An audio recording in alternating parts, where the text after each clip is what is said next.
जगन्नाथ सांग मैंने मो ना हूँ श्वेत मो बांग्लोर में रोचे। तो कथा कण कि सकाल सकाल गाधे पड़ी मो आ मो सांग आम दी जन बाहरी पड़ू ता रूम पाखे गायत्री मंदिर पाखक आम ये चपल फपल रखी गोड़ धोईकी आम मंदिर भितर को एंट्री करूँ।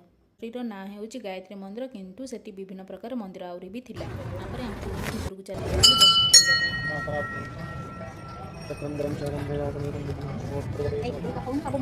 हनुमान मंदिर आम पूजा सारिक आम पलि आसलु आउ गोटे मंदिर जोटा कि गणेश गायत्री आउ शिव मंदिर जोटा कि एका सांगे गोटे मंदिर भितर थिला।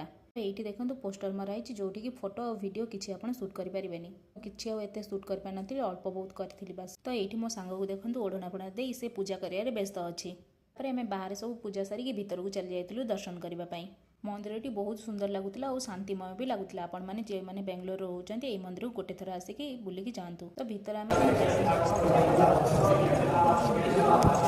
सारी पलि आसलु साइड्रे थिबा एई नागदेवता पूजा करने।